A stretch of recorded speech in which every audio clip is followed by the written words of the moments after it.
دنیا میں بے شمار انسان آباد ہیں، بہت سارے ممالک ہیں، لاتعداد بستیاں ہیں اور مختلف سوچوں کے مختلف مذاہب کے لوگ بستے ہیں۔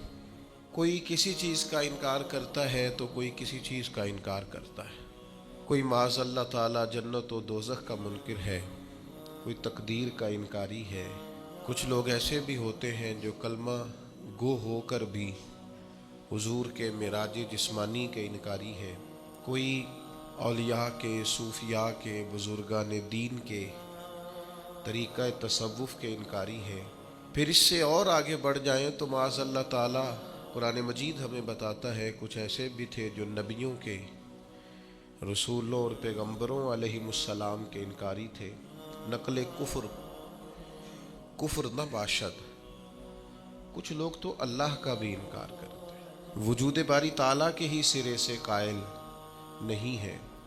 تو اس دنیا کے اندر بہت سارے مذاہب، بہت سارے لوگ اور بہت ساری چیزوں کا لوگ انکار کرتے ہیں۔ ایک چیز ایسی ہے جس کا کوئی منکر نہیں، ایک نظریہ ایسا ہے جس کا کوئی انکار نہیں کرتا، اور وہ کیا ہے؟ وہ موت ہے۔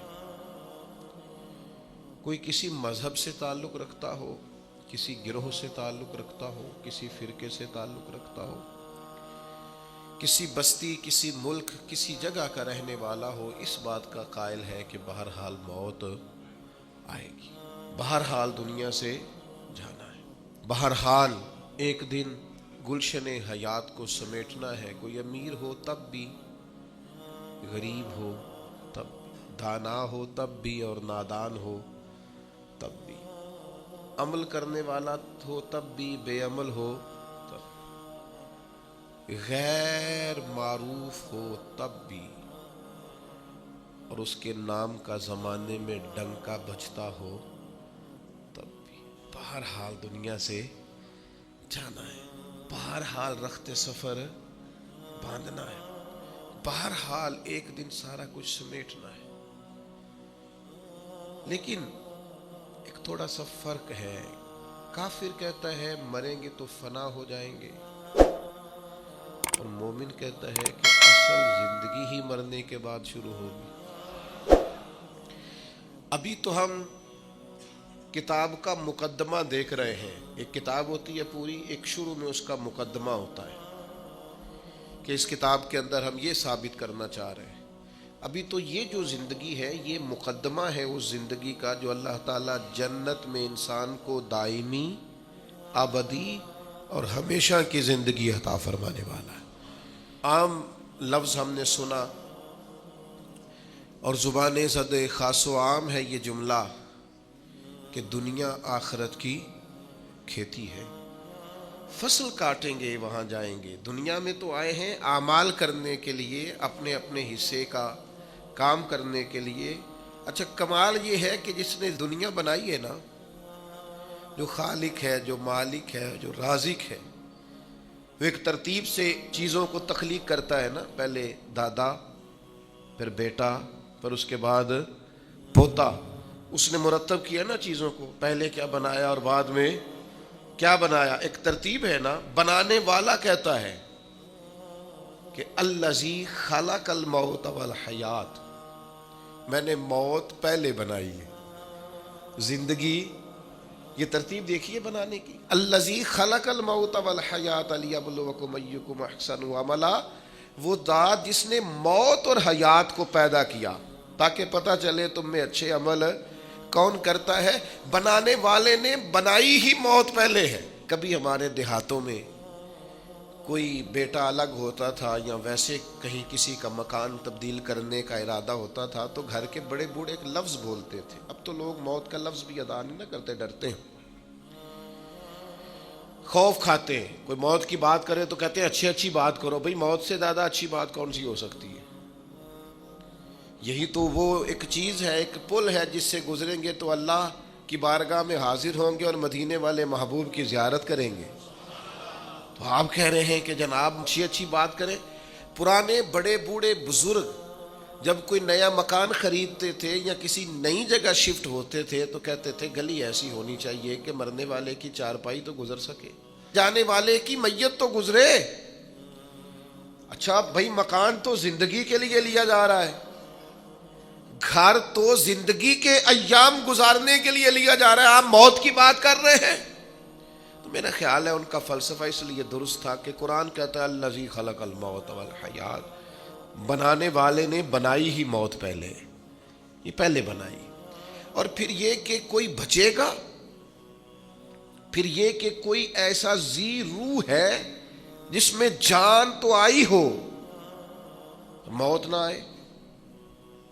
کلو نفس ذائقۃ الموت، ہر ذی روح نے، ہر جان نے موت کا ذائقہ چکھنا ہے۔ باقی زندگی میں ذرا مطلب ڈیوٹی اس طرح کی کرے، ذائقہ ذائقہ ہی ہوتا ہے، کڑوا بھی ہوتا ہے اور میٹھا بھی ہوتا ہے، پسندیدہ بھی ہوتا ہے اور ناپسندیدہ بھی ہوتا ہے، ذائقہ نہایت شاندار بھی ہوتا ہے، ہاں نہایت شاندار بھی ہوتا ہے اور نہایت بدمزہ بھی ہوتا ہے ذائقہ۔ تو موت کا ذائقہ بھی بلا مثال و بلا تشبیہ کچھ لوگوں پر بڑا کڑوا ہے، اور حضرت سعد بن ربیع جیسے لوگ بھی ہیں، جنگ احد میں کچھ ایسے صحابہ بھی ہیں جنہوں نے اپنے زخمی وجود کو گھسیٹا ہے اور لا کر اپنے سروں کو حضور کے مقدس قدموں پہ رکھا ہے۔ نجم کی اے خدا آرزو ہے یہی، اور عاشق زار کی آبرو ہے یہی، موت کے وقت سر ان کے قدموں میں ہو، دید ہوتی رہے، دم نکلتا رہے۔ یہ بھی موت ہے، این بالکل حضور علیہ السلام کی بارگاہ میں، حضور کے سامنے بالکل۔ تو بھائی یہ ذائقہ ہے، موت ایک ذائقہ، اس ذائقے کو چکھنا ہے۔ تو جو ذائقہ دنیا میں جس طرح کے اعمال کریں گے، آخر میں ذائقہ بھی اسی طرح کا نصیب ہو جائے گا۔ پھر ایک بات اور ہمیشہ ذہن میں رہے کہ موت کا وقت مقرر ہے۔ حضرت مولا علی شیر خدا رضی اللہ تعالیٰ عنہ سے کسی نے کہا کہ آپ اپنے ساتھ کچھ گن مین کیوں نہیں رکھتے؟ اچھا یہ بھی سن لیجئے، گن مین رکھنا کوئی ناجائز نہیں۔ ایسی باتیں سن کے بعض لوگوں پر تنقید بھی کر رہے ہوتے ہیں۔ صحابہ نے خود تلواریں لے کے حضور کے خیمہ نور کا پہرا دیا ہے۔ یعنی کچھ چیزیں ایسی ہیں جن کو ہم توکل کی اصل حقیقت کو ہمیں سمجھنا چاہیے۔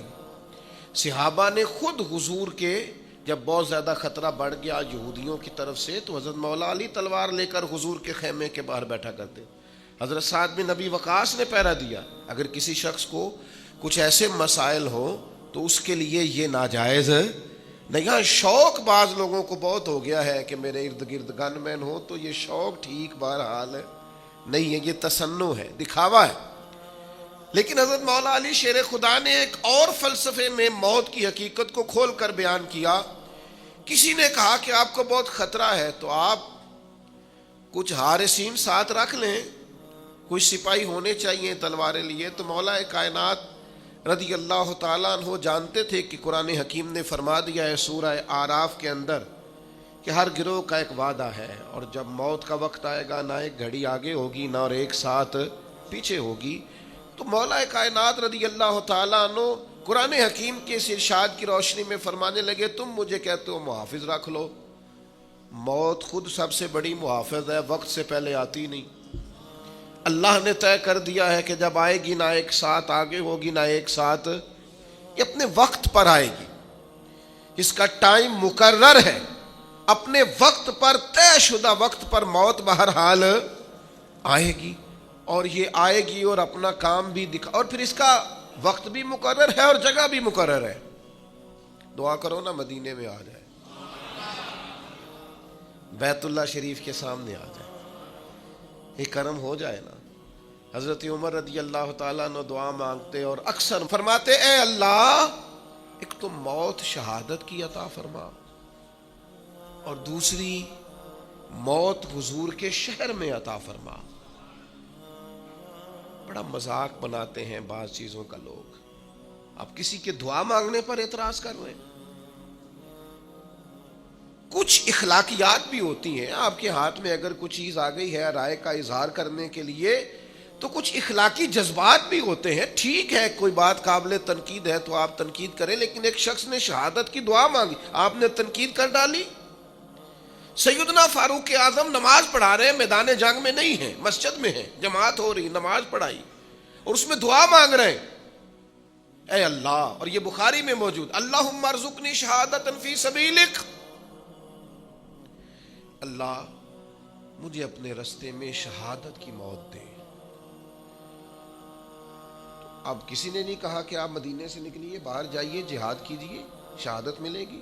حضرت عمر تو ساتھ مشروط کر رہے ہیں، عرض کر رہے ہیں مالک اگر کرم ہو جائے، اس دعا میں ساتھ شامل کر رہے ہیں کہ مجھے باہر نہیں جانا، اللہ موت بھی اپنے نبی کے شہر میں عطا فرما۔ یہ جملے تو بخاری میں ہیں، شارحین حدیث نے لکھا ہے، ان کی اپنی صاحبزادی جو ام المومنین ہے سیدہ حفصہ رضی اللہ تعالیٰ عنہا، وہ عرض گزار ہوئی، عرض کرنے لگی امیر المومنین مدینہ منورہ میں تو کوئی ایسی جنگ نہیں ہو رہی اور آپ مدینے میں شہادت مانگ رہے ہیں، تو یہ ہے عمر۔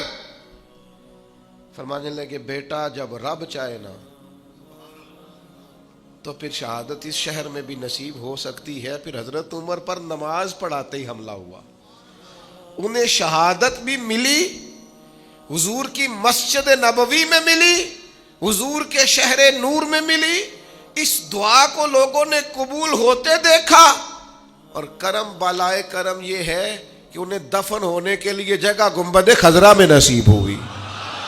یہ کرم بالائے کرم دیکھو، آخری ویلے میریاں اکھیاں راہ تکنا ہے تیرا، تیرا تے سجنا کچھ بھی نہیں جانا، گر جے پا جائیں پھیرا، جے تو سر تے آن کھلووے نا تے چلو پردہ رہ جائے میرا، تے سوکھا نکلے ساوے ظہوری جے ویکھ لواں رخ تیرا۔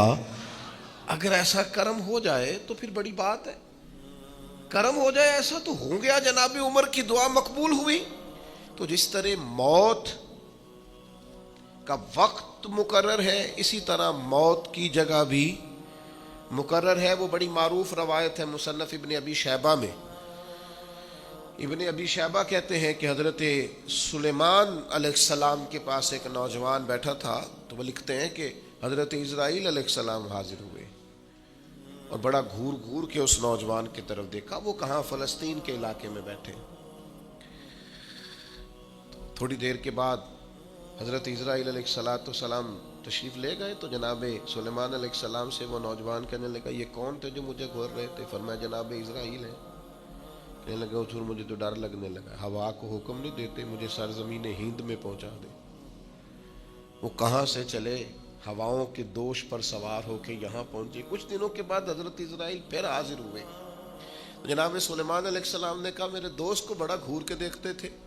عرض کی حضور بڑا پریشان تھا، دل میں خیال آتا تھا حکم تو یہ ہے کہ ہند میں روح قبض کرنا، اور یہ فلسطین میں بیٹھا ہے اور مجھے اگلی روح اس کی قبض کرنی ہے۔ تو حضرت سلیمان کہنے لگے یہ حکمت ہے نا مالک کی غالب آئی، جہاں اس کا وقت تھا وہیں جانے کی اس نے خواہش ظاہر کر دی، اور وہ سینکڑوں اور ہزاروں میلوں کا سفر ہوا کے دوش پر سوار ہو کے وہاں پہنچ گیا۔ عزیز دوستو، وقت بھی مقرر ہے اور جگہ بھی۔ ہاں ایک بات ضرور ذہن میں رکھیں کہ بہرحال کچھ لوگ ایسے ہیں جو موت سے ڈرتے ہیں، زیادہ تر وہ لوگ موت سے ڈرتے ہیں جن کے پاس سہولیات زیادہ ہے، زندگی آسودہ ہے، جنہوں نے بہت ساری آسانیاں اپنے ڈرائنگ روم میں جمع کر لی ہیں، بہت اپنے ماحول کو انہوں نے آرام دہ کر لیا ہے، وہ موت سے بہت زیادہ خوف کھاتے ہیں، وہ ڈرتے ہیں۔ موت کا ڈر انسان کو بزدل بنا دیتا ہے۔ ایک دفعہ بھی زندگی میں کلمہ حق نہیں کہہ سکتا بندہ، وہ کچھ لمحوں کے لیے بھی احقاق حق کے لیے کھڑا نہیں ہو پاتا۔ موت کا خوف لوگوں کو رات کی نیند ان کی لے جاتا ہے، موت کا ڈر وہ اس طرح سے انسان کے گرد شور کرتا ہے جیسے کوئی سانپ پھنکار رہا ہو۔ موت جن لوگوں کے قریب آ جاتی ہے وہ بزدل ہو جاتے ہیں، وہ صرف سانپوں سے نہیں ڈرتے، رسیوں سے بھی ڈرتے پھرتے ہیں۔ چھوٹی چھوٹی چیزوں کے معاملے میں خوف زدہ ہو جانا، زندگی اپنے لیے دشوار کر لینا، اور اس کی دلیل صحیح حدیث میں موجود ہے۔ نبی کریم صلی اللہ تعالی علیہ وسلم نے فرمایا صحابہ سے کہ قیامت کے قریب لوگ تم پر اس طرح ایک دوسرے کو بلائیں گے جیسے کھانے پہ بلایا جاتا ہے۔ آؤ مسلمانوں کو ماریں، آؤ مسلمانوں کو ماریں، آؤ لوگ دعوت دیں گے مسلمانوں کے قتل عام پر۔ تو چونکہ صحابہ جذبہ جہاد سے معمور لوگ تھے، ان کے اندر تو ہر وقت ولولہ رہتا تھا، وہ تو شہادت کی آرزوئیں لیے کبھی بدر میں، کبھی احد میں، کبھی خندق میں، کبھی حنین میں، ہر جگہ وہ تیار بیٹھے رہتے تھے۔ تو عرض کی یا رسول اللہ ایسے کیسے ہو جائے گا؟ کیا ہم لوگ تھوڑے ہو جائیں گے؟ مسلمان محدود ہوں گے؟ فرمایا تم تو بڑی تعداد میں ہوگے، مسلمانوں کی کثرت ہوگی، 56 کے قریب اسلامی ممالک۔ تو یا رسول اللہ پھر کافر ہم پر کیسے لوگوں کو بلائیں گے؟ تو فرمایا تمہیں وہن ہو جائے گا، کمزوری آ جائے گی۔ یا رسول اللہ وہ کیسے آتی ہے؟ فرمایا جب دنیا سے پیار ہو جائے اور موت کو بندہ ناپسند کرنے لگے، اسے موت سے کراہت آئے، وہ ڈرے کہیں مر نہ جاؤں، کہیں موت نہ آ جائے۔ جو ڈر کر مریں گے مر وہ بھی جائیں گے، اور جو مولا علی شیر خدا کی طرح میدان میں تلوار لگنے پر کہیں گے شہادت کے وقت کہ فزت برب الکعبہ، لو بھی کعبے کے رب کی قسم علی کامیاب ہو گیا ہے، تو چلے تو وہ بھی جائیں گے، رخصت تو وہ بھی ہو جائیں گے۔ تو زندگی تو ان کی بھی بیت گئی، لیکن کچھ ایسے لوگ ہوتے ہیں، حضرت علی فرمایا کرتے تھے علی نہیں گھبراتا، علی موت پہ جا گرے یا موت علی پہ آ گرے، ہم نہیں گھبراتے، یہ بس یہ آنی تو ہے، یہ گھر میں بھی آئے گی، بستر پہ بھی آئے گی، ہاسپٹل میں بھی آئے گی۔ تو کیا شان ہے کہ حسین ابن علی کا سر کٹ بھی گیا ہے پھر بھی سب سے اونچا ہی نظر آتا ہے، پھر بھی اونچا ہی نظر آتا ہے۔ بھائی خوف نہیں، موت کی جگہ بھی مقرر ہے، وقت بھی مقرر ہے، اور یہ طے ہے۔ اور آپ مجھ سے ناراض نہ ہوئیے گا، اتنے زیادہ دعوے نہیں کرنے چاہیے میرے بچوں کا کیا بنے گا۔ آپ راضی ہیں بچوں کے؟ میرے گھر کا بنے گا کیا ہے؟ آپ کیا ہے؟ ہم بھلا ہم پالتے ہیں بچوں کو، جن کے والدین ان کے پیدائش سے پہلے انتقال کر جاتے، کبھی ان لوگوں کو دیکھو کتنے کتنے بڑے انقلاب برپا کیے ان لوگوں۔ وہ ہمارے علماء نے مسئلہ لکھا ہے، فرمایا جس کے والدین موجود ہوتے ہیں نا، اس کی بھی رب ہی پرورش کرتا ہے، لیکن بالواسطہ کرتا ہے ماں باپ کے ذریعے سے، لیکن فرمایا جس کے ماں باپ کو لے جاتا ہے نا، یتیم ہو جاتا ہے، اس کی تو ڈائریکٹ رب کریم پرورش فرماتا ہے، وہ تو بلا واسطہ ہے۔ اب تو اللہ تبارک و تعالیٰ کا کرم ہی اس کی نگہداشت کرتا ہے، اب تو اللہ کی رحمت کا حصار اس کے گرد ہوتا ہے۔ موت کے معاملے میں اپنے آپ کو مضبوط کرے، ذہنی طور پر طاقت۔ 2 حدیثیں کنز المال سے عرض کرنی ہے، آپ نے یاد رکھیں گے انشاءاللہ تعالی۔ ایک تو حضور نے فرمایا الموت ریحانۃ المومن، فرمایا موت مومن کے لیے گلدستہ ہے، اور دوسرا فرمایا الموت تحفۃ المومن، موت مومن کے لیے تحفہ ہے۔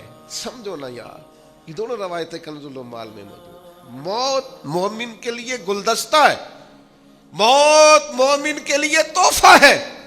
اور بول پڑے درویش، وہ کہنے لگے موت تو ایک پل ہے، پل سے گزریں گے تو مدینے والے محبوب کی زیارت نصیب ہو جائے گی، اللہ کا دیدار نصیب ہوگا، گزریں گے تو۔ یہ ایک پل ہے، آج پھولے نہ سمائیں گے کفن میں آسی، قبر کی رات تو ہے ان سے ملاقات کی رات۔ وہ بھائی موت دیکھیں نا، وہ جو ہمارے صوفیاء کہتے ہیں نا موت قبل ان تموت، تم پتہ کیا کرو، اگر تم چاہتے ہو نا موت پھول بن جائے، اگر تم چاہتے ہو نا کہ موت تحفہ بن جائے، تو اس طرح کرو موتو قبل ان تموت، مرنے سے پہلے مر جاؤ، مرنے سے پہلے فنا کر دو ناجائز خواہشات کو، مار ڈالو اپنے اندر سے تکبر کو، مار ڈالو ہرس کو، ہوس کو، طمع کو، لالچ کو، عداوت کو، بغض کو، غیبت کو، اسے مار ڈالو۔ حضرت سلطان باؤ رحمت اللہ علیہ فرمانے لگے کیتی جان حوالے رب دے، اسا ایسا عشق کمایا ہے، مرن تو پہلو ہی مر گیا، باہو تا مطلب نو پایا ہے، نے پہلے ہی تے وارث شاہ وہ کدوں پھر مر دے جنہ کیتیاں نیک کمائیاں نے، مرن تو پہلو ہی مر گئے، باہو تا مطلب نو پایا۔ او بھائی جو چیز ختم کرنے والی ہے اسے ختم کرتے نہیں. اور ایک اور حدیث بھی سناؤں آپ کو مومن کی موت کے تعلق سے. اس کو امام بہقی نے لکھا ہے. نبی پاک صلی اللہ تعالی علیہ وسلم نے فرمایا موت مومن کے لیے گناہوں کا کفارہ ہے. مومن کو کوئی بھی تکلیف آتی ہے تو گناہ معاف ہوتے ہیں نا. حضور نے فرمایا کانٹا بھی چبھے تو گناہ معاف ہوتے ہیں. تو موت کی سختی مومن کے گناہ معاف کراتی ہے.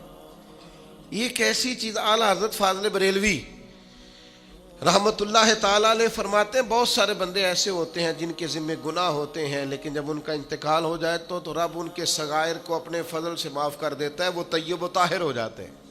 ہاں حقوق العباد کا کوئی مسئلہ نہ ہو، ایسا کوئی مسئلہ نہ ہو جو بندے کے حق سے تعلق رکھتا ہو، باقی اللہ تعالیٰ معاف کر دیتا ہے. کیوں؟ اس لیے کہ موت مومن کے لیے کفارہ بن جاتی ہے. اس کی سختی، اس کی تکلیف انسان کے گناہوں کو. ایک اور بھی چھوٹی سی بات آپ کو سمجھا دوں برسبیل تذکرہ، یہ بھی چھوڑ دیں کہ فلانے کا چہرہ بڑا نورانی تھا اور فلانے کی حالت جو تھی وہ اس طرح کی تھی. کسی کا نورانی چہرہ بتانا تو جائز ہے مرنے کے بعد، لیکن اگر کسی شخص کے چہرے پر بظاہر بیماری کی وجہ سے یا کسی اور وجہ سے کوئی آثار اور ہو تو اس کا مطلب یہ نہیں کہ بندہ برا ہے. یہ ہم اپنے سے بھی طے کر لیتے ہیں نا چیزیں. یہ انداز بھی درست نہیں ہے، بلکہ ہمارے فقہاء نے لکھا ہے غسل دینے والے پر ضروری ہے کہ اچھی بات دیکھے تو بتائے، اور اگر کوئی ناگوار بات دیکھے تو چھپائے. ضروری نہیں ہوتا کہ سارے چہرے چمکدار ہی ہوں، کچھ اس کی حکمت بھی ہوتی ہے. بڑی معذرت کے ساتھ سید الشہداء حضرت امیر حمزہ ہیں رضی اللہ تعالی عنہ، 70 بار جنازہ پڑھا ہے نبی پاک نے ان کا. ہمیشہ غزوہ احد کے شہیدوں کے مزارات پہ جاتے، جناب ابو بکر جاتے، جناب عمر جاتے، جناب عثمان جاتے، مولا علی جاتے. لیکن حضرت امیر حمزہ کی شہادت تو اس طرح ہوئی تھی کہ ناک کاٹ دیا گیا تھا، آنکھیں نکال دی گئی تھی، ان کا کلیجہ نکال کے چبا لیا گیا تھا. تو جو سب سے بڑے شہید ہیں ان کی تو بظاہر حالت یہ تھی، تو کیا اس پر لوگ جج کریں گے؟ کیا ہم ظاہری صورت پر جج کریں گے؟ اس لیے جو فیصلے حشر میں رب نے کرنے ہیں نا، وہ مہربانی کریں دنیا میں کرنے چھوڑ دیں. جو ہمارا ذمہ نہیں ہے اس پر کلام نہ کریں. جو باتیں عند اللہ ہیں ان کو عند اللہ چھوڑ دیں. ہو سکتا ہے کچھ چہرہ بھی غم زدہ ہو، جب قبر میں حضور کی زیارت کرے تو پھر تازہ دم ہو جائے. یہ دیکھیں نا میاں صاحب کہتے ہیں مرن تو بعد دو مکھڑا میرا ہو جاوے جے تازہ، پھر سمجھ لینا محبوب میرے نے آن پڑے ہے جنازہ.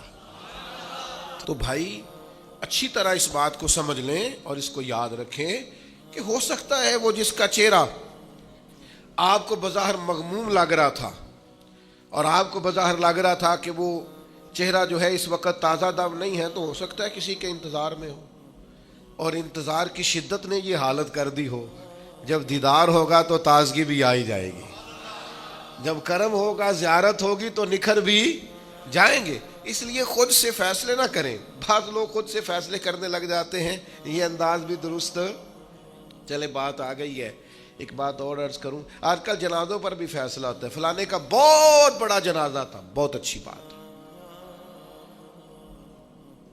لیکن اگر جنازے بھی لوگ تعلقات کی بنیاد پہ پڑھیں اور امیروں کے بڑے ہو جائیں اور غریبوں کے چھوٹے ہو جائیں تو فقط جنازوں پر تو فیصلہ نہیں نہ ہوگا.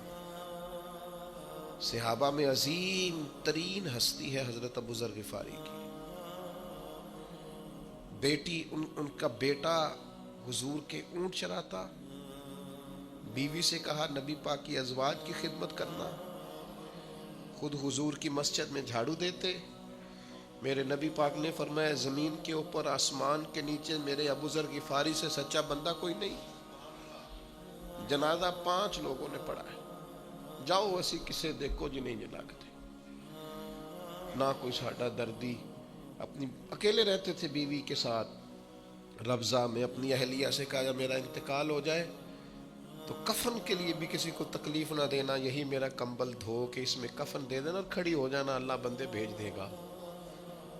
تو اہلیہ کہتی ہے میں تنہا عورت دیکھ رہی ہوں، کون آئے گا؟ صحابی رسول کا وصال ہو رہا ہے. سامنے سے سیدنا عبداللہ ابن مسعود چند ساتھیوں کے ساتھ گزرے. ایک عورت کو پریشان دیکھ کے پوچھا بہن کیوں کھڑی ہو؟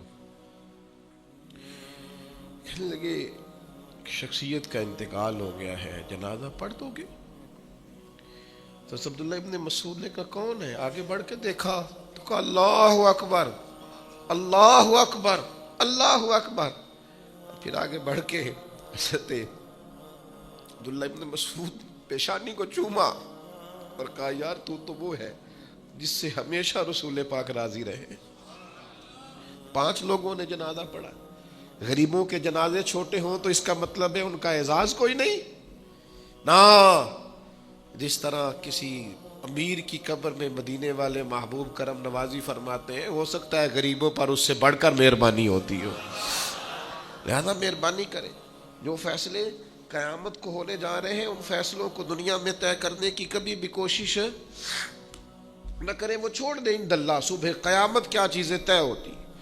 ایک اور بھی گزارش ہے، موت کو میں نے آپ کو بتایا تحفہ بھی کہا گیا، گلدستہ بھی کہا گیا، موت کی سختیاں بھی بیان کی گئی۔ نبی پاک نے یہ بھی بیان فرمایا کہ لذتوں کو ختم کرنے والی موت کو یاد رکھو۔ یہ ساری باتیں اپنی اپنی جگہ پر درست ہے، لیکن مصیبتوں سے گھبرا کر موت کی تمنا کرنا منع ہے۔ کوئی شخص کہہ سکتا ہے کہ میں اپنی مرضی سے دنیا میں آیا ہوں، جب اپنی مرضی سے آئے نہیں تو اپنی مرضی سے جانا بھی نہیں۔ جب اس نے چاہا دنیا میں بھیجا، جب چاہے گا دنیا سے لے جائے گا۔ تو بھائی موت کی تمنا کرنا یا دعا کرنا یا مصیبتوں سے، یہ ہمارے دیہات میں بعض لوگ ہوتے ہیں، وہ ذرا سی لڑائی ہوتی ہے تو میں مر جاؤں گا اور اللہ کرے میں مر جاؤں، اور اللہ کو چھوڑیں یار، یہ جائز ہی نہیں ہے آپ کے لیے، آپ کیا ایسی بات کر رہے ہیں؟ نبی پاک صلی اللہ تعالی علیہ وسلم نے منع کیا۔ حضرت انس بن مالک رضی اللہ تعالیٰ عنہ حدیث کے راوی ہیں، حضور علیہ الصلوۃ والسلام نے فرمایا تم میں سے کوئی شخص بھی مصیبت آنے پر موت کی تمنا نہ کرے۔ ہاں ایک دعا کی اجازت ہے، بخاری شریف میں ایک دعا کر سکتا ہے۔ وہ دعا کیا ہے؟ وہ دعا یہ ہے کہ الہی جب تک میرے لیے زندہ رہنا بہتر ہے مجھے دنیا میں رکھ، اور جب میرا دنیا سے جانا تیری حکمت کے قریب ہے تو پھر مجھے تو اپنی بارگاہ میں بلا لے۔